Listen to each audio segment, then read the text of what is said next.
मेरे साथ मोहम्मद असलम मलिक साहब हैं, जो कि एक सोशल एक्टिविस्ट भी हैं और समाज पर पैनी नज़र रखते हैं, मुल्क के हालात पर पैनी नज़र रखते हैं।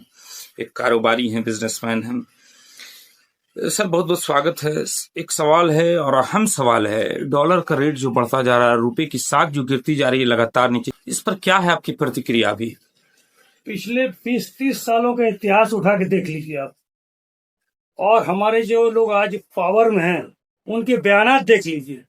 जब जब डॉलर का रेट जरा भी फ्लक्चुएट करता था, ये हुकूमत वक्त के खिलाफ बोलते थे, और इनकी दुनिया भर के बयानात अभी भी रिकॉर्डेड है। मिस्टर मोदी की भी बयानात दुनिया भर के हैं।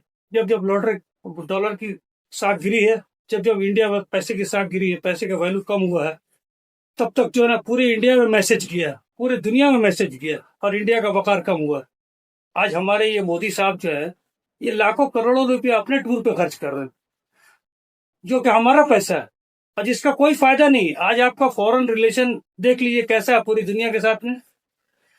ये जो हुकूमत है 200% फेलियर है। इसने अपने जितने भी वादे किए थे सब फेल मार दिया इन्होंने, और इनके पास सिर्फ एक ही एजेंडा है, हिंदू मुस्लिम, और कोई एजेंडा इनके पास है ही नहीं। देश की तरक्की के बारे में इनके पास में कोई मसवदा नहीं है, ना इनके पास कोई पढ़ा लिखा आदमी है पूरे पार्लियामेंट के अंदर में जो आदमी इन तमाम बातों के बारे में गौर सके। डॉक्टर मनमोहन सिंह जैसा तो एक आदमी भी नहीं इनके पास में, जो वर्ल्ड इकोनॉमी पे नजर रखता था, इकोनॉमिस्ट था वो खुद। उसने कितने कितने क्राइसिस के टाइम में मुल्क को संभाला है। आज आपके पास जितने भी पढ़े लिखे लोग हैं, इसमें कोई कोई बहुत एक्स्ट्रॉर्डनरी ब्रिलियंट नहीं है जो देश को इस स्थिति से निकाल सके, जो देश की स्थिति। क्या दुष्प्रभाव पड़ सकता है आपके हिसाब से मुल्क पर? रुपये का गिरता हुआ साख ये क्या असर डालेगा देश? महंगाई बढ़ेगी, सबसे बड़ा असर तो महंगाई बढ़ रही है। इतनी महंगाई बढ़ेगी कि परचेसिंग पावर लोगों का घट जाएगा, तो गुर्बत और बढ़ेगी। दिन ब दिन गुर्बत आ रही है आपके कंट्री में। आपके विकास का तो कोई काम हो नहीं रहा, ना कोई नया एम्स खोल रहे हैं, ना मेडिकल कॉलेज खोल रही है सरकार। जितने सरकारी स्कूल थे सब बंद करा दिया आपने, प्राइवेटाइजेशन को इतना अहमियत दे दिया। ये बहुत कम लोग जानते हैं कि डेमोक्रेसी और वेलफेयर स्टेट दोनों एक ही चीजें हैं। जो वेलफेयर स्टेट का मतलब ही होता है डेमोक्रेसी, ऐसी डेमोक्रेसी जिसमें तमाम लोगों का भला हो।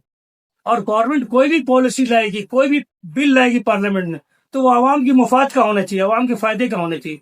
सबसे पहले उस स्टैंडिंग कमेटी को बिल भेजना चाहिए जो ये देखे कि इस बिल का हमारे पूरे मुल्क पे क्या असर पड़ेगा। अगर इस मुल्क पे इस बिल का अच्छा असर पड़ेगा तो वो बिल पास करना चाहिए और उसको पार्लियामेंट में पेश करना चाहिए, नहीं तो उसको वही रोक देना चाहिए। अभी तो ऐसा नहीं हो रहा है। अभी तो आप बिल ला रहे हैं, आपकी चूंकि मेजोरिटी है पार्लियामेंट में, देखिए आपको अपोजिशन से कोई लेना देना है नहीं, ना अपोजिशन का ओपिनियन लेना चाहते हैं, ना डिस्कशन के लिए पार्लियामेंट के डाइस पर रखते हैं उसको। पहले डेमोक्रेसी का एक सिस्टम था कि पहले बिल आता था। 70 साल से जो हमारी दूसरी हुकूमतें जो आती रही देश के अंदर में, उन्होंने हमेशा अपोजिशन को कॉन्फिडेंस में लिया।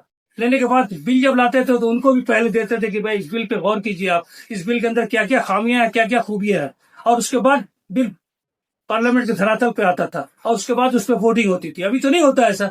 अभी तो वन साइडेड आप बिल पास कर रहे हैं। अभी जो आप रिसेंटली जो बिल लाए थे, जो आप बोले थे कि वो लेडीज रिजर्वेशन के लिए 33% देंगे, उसके साथ अटैच करके अंडर में 2 बिल और आपने छुपा के रखा था जो आवाम को नहीं मालूम, जो मालूम होना चाहिए, जो मैं बताना चाहता हूँ। उसके पीछे ये बिल भी छुपा हुआ था, जो सेंसस वाला मामला था कि जिसकी जितनी आबादी है उसका पूरा पूरा बायोडाटा आना चाहिए। उसी के हिसाब से ना पार्लियामेंट में किसी का प्रतिनिधि करेंगे। आपने जो 840 सीट बढ़ाने का हिसाब किताब लगा लिया, 840 सीट जो आप पार्लियामेंट में बढ़ाएंगे तो किस किस को प्रतिनिधि देंगे?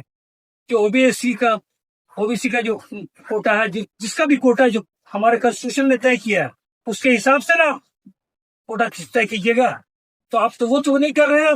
वो पहले ही आप बिल पास कर रहे थे कि 840 सीट बढ़ा देंगे हम, तो 840 में फिर आप अपना मनमानी करेंगे। अगर पास हो जाएगा बिल तो बिल इसलिए नहीं पास किया।